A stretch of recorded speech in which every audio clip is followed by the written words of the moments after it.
So are you struggling with a boss who prioritizes themselves and their self-image over the team's success? If you are not alone. In this video, I'll delve into practical steps to manage a self-absorbed boss and not lose your job in the process.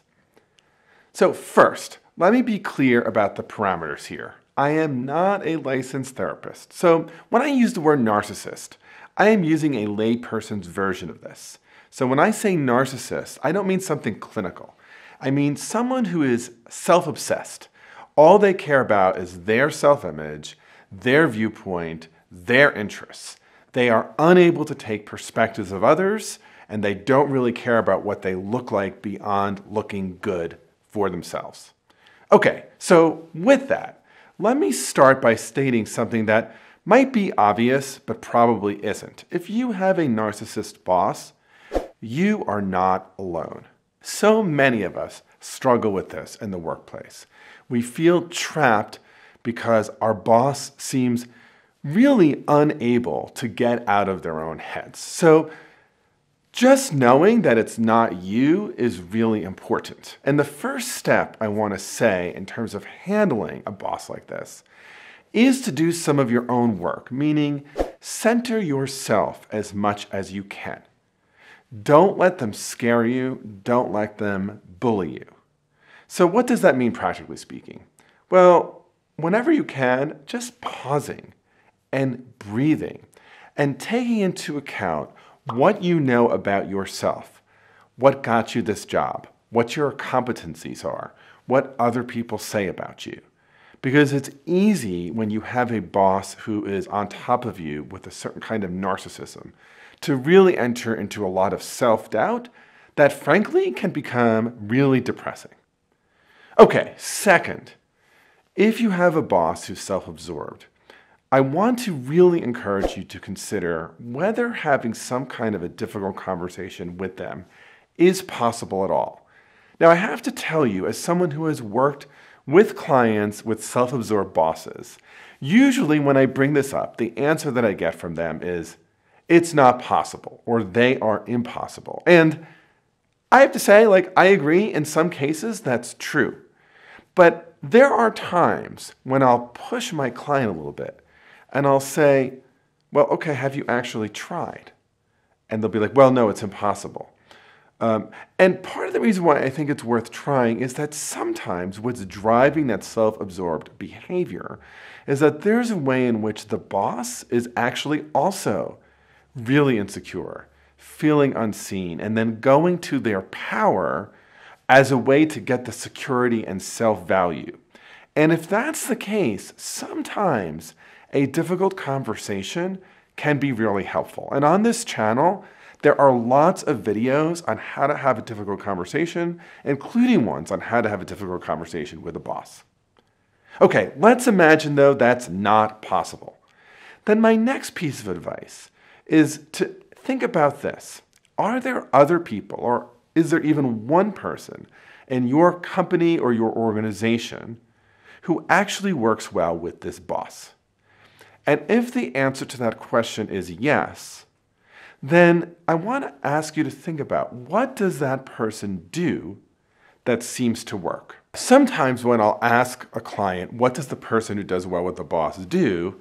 They kind of roll their eyes and say, well, they basically just suck up to the boss, and I'm not prepared to do that, right? Or they're brown noses, and I'm not prepared to do that. Or they'll say something like, the only reason why they're successful with the boss is because they're just like the boss. So in that case, you're obviously not going to want to do that. But sometimes that person who's successful may be doing a few things that are actually worth adopting and that you can do. So moving on, what are some of the kinds of things that you can do that might actually work with a narcissist boss?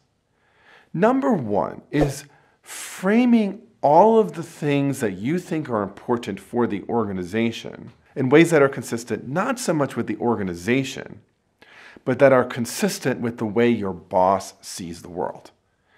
Now, that may feel creepy, but if the way you're framing it is in the interest of the boss, but it's also aligned with the organization or your team or your group, it's not unethical, and it may be successful.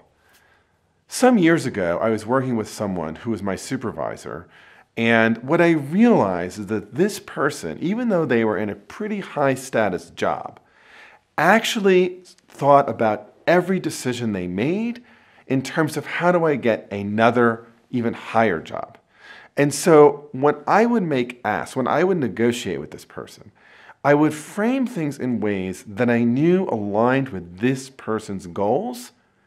And the reason why that didn't feel creepy or unethical to me is because I also knew it would advance not only my own interests and my department's interests, but also the broader interests of the organization itself. Third thing to think about is sometimes things are so bad that you need to think about what does the world look like not working at this organization, or at least not working under this boss.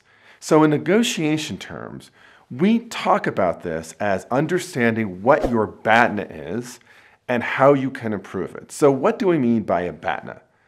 A BATNA is your best alternative to a negotiated agreement.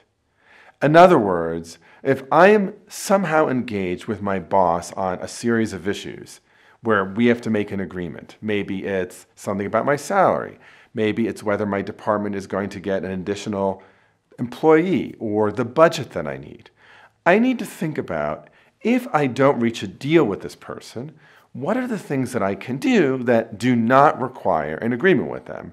And the best of those things is called our BATNA, our best alternative to a negotiated agreement.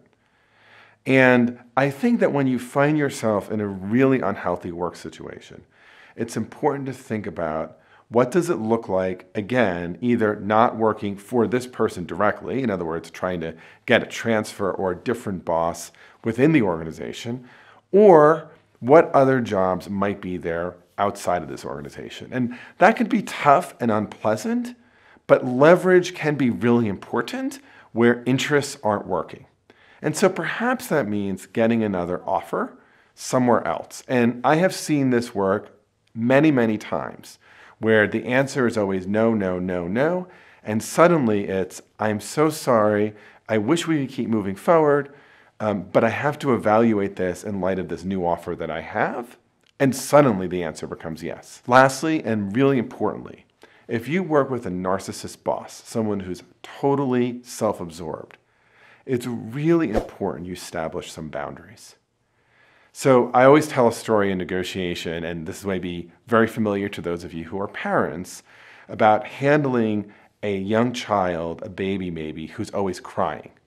And one of the things that parents learn is if at the first whimper of the baby, they go running into the baby's bedroom, that this is a really bad strategy. Why? Because the baby learns, oh, that worked, I should keep doing that, right? And so it's really important at some point to say, there's not a health issue going on here, the baby's fine, and we need to let the baby cry it out. And sometimes self-absorbed bosses are just like crybabies, meaning that you need to not respond to that. You need to hold back and establish some boundaries. Now, we have been talking about self-absorbed bosses. I want to say that there's a line between self-absorption, self-interest, and someone who's acting not just in a somewhat bullying way, but in an abusive way, or a harassing way, or an unethical way. And if you find yourself in that situation, I want to say that's why there are HR offices. Reach out to someone in the human resources department. Sometimes your organization might have an organizational ombuds, or reach out to some other colleagues who can help you address that.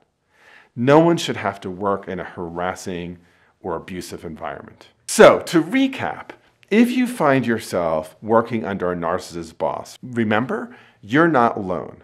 Center yourself as much as you can, remembering your own competencies and the value you bring to the organization. Second, think really critically about whether it would be possible to have a difficult conversation with this person.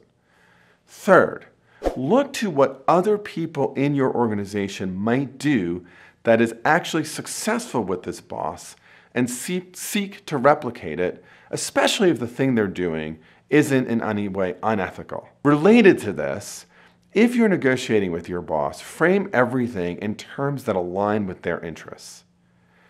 Next, consider your BATNA, your best alternative to a negotiated agreement and how to improve it. And lastly, be sure to establish boundaries. So if you want some more advice on how to deal with a narcissistic boss, watch this next video, How Do I Negotiate When the Other Side Has More Power? Okay, keep watching. Click, click, click.